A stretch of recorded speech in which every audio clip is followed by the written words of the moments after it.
मैं माननीय लोकसभा अध्यक्ष जी से आग्रह करूंगा कि जो सनातन का, संस्कृति का, भगवान राम का संतों अपमान हुआ है, इसे गंभीरता से लें। ऐसा न हो कहीं देश में संत आंदोलित हो जाए, तो आने वाली कार्रवाई में माननीय लोकसभा अध्यक्ष जी इसकी चिंता करेंगे। देखिए, कोई भी हिंसा कहीं भी हो, उसमें किसी को भी चोट पहुंचे, वो अल्टीमेट वो मानवता को चोट पहुंचती है। तो यदि जिन पुलिस वाले जो घायल हुए थे उस हिंसा में, तो उनके परिवारजनों का भी हक है कि वो अपनी बात कह सके, क्योंकि एक परिवार के सदस्य को कुछ समस्या है तो पूरा परिवार उससे इफेक्ट होता है। तो उन्होंने अपनी बात रखी है और उनका हक है, और मुझे लगता है सरकार उसको देख के संज्ञान लेगी और जो उचित कार्रवाई करेगी उनको न्याय दिलाने के लिए या उनका जो नुकसान हुआ उसकी भरपाई करने के लिए। और सर, जो आज गोल्ड मेडल जीता है कॉमनवेल्थ गेम में, हाँ देखिए, मैं क्योंकि लवली प्रोफेशनल यूनिवर्सिटी का चांसलर भी हूँ, तो हमारे 8 बच्चे कॉमनवेल्थ गेम्स में गए हैं। उसमें जो हमारी एक बच्ची मीराबाई चानू, जो कि मणिपुर की है, उसने 48 केजी कैटेगरी में वेट लिफ्टिंग में गोल्ड जीता और देश का नाम रोशन किया।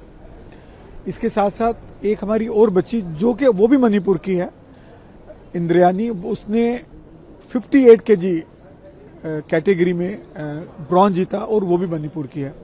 तो ये एलपीयू के लिए भी और देश के लिए भी कितना सौभाग्य की बात है कि हमारे मणिपुर की 2 बच्चियां कॉमनवेल्थ ओलंपिक में जा रही हैं और देश के लिए मेडल लेकर आ रही हैं। तो इससे जाहिर होता है कि देश का हर हिस्सा हम सब के लिए महत्वपूर्ण है, और मणिपुर जो हमारे नॉर्थ ईस्ट स्टेट्स हैं, वहाँ के बच्चे जो देश के लिए मेडल्स लेकर आ रहे हैं कॉमनवेल्थ गेम में, और मीराबाई चानू ओलंपिक में भी मेडल लेकर आई थी।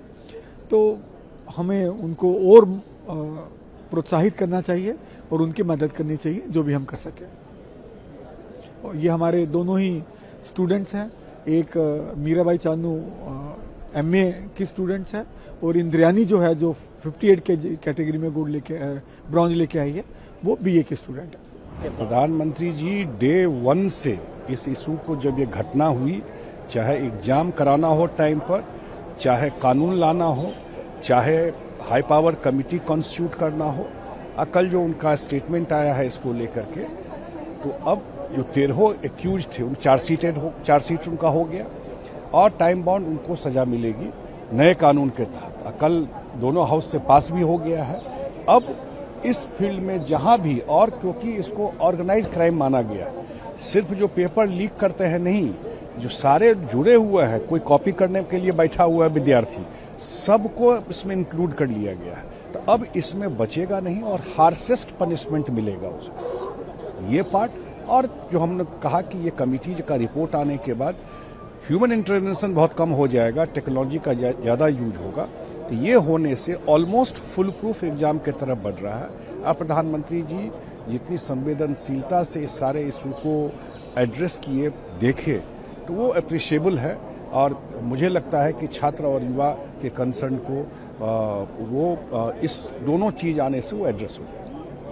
इन्होंने देश के सभी साधु संतों का अपमान किया है। चंदा चोरी का जिस तरीके से उन्होंने साधु संतों के साथ जोड़ा, अरे वो गिनने वाले थे, जो अपराधी हैं उनके खिलाफ एसआईटी की जांच हो रही है, वो जेल में हैं। और जिस तरह से पप्पू यादव साधु संत की वेशभूषा में आए और समाजवादी पार्टी और कांग्रेस के खड़े होकर के लोग, तो ये पूरे उस चोरी को देश के साधु और संतों के साथ जोड़ा जा रहा है। एक इतने बड़े जिन्होंने अपना जीवन समर्पित किया है कल्याण के लिए भगवान के चरणों में, तो ऐसा कल्पना भी नहीं हो सकती थी कि इस तरह का एक अपने राजनीतिक फायदे के लिए देश के सामने साधु और संतों का अपमान करें। सर, एक और बड़ी बात है, जो बार-बार राहुल गांधी कह रहे हैं, विपक्ष कह रहा है कि जो 20 जुलाई को बर्बरता हुई स्टूडेंट्स के साथ, लेकिन पुलिस वाले जो घायल हुए उनके परिवार के सामने आए कि हमें भी इंसाफ मिलना चाहिए।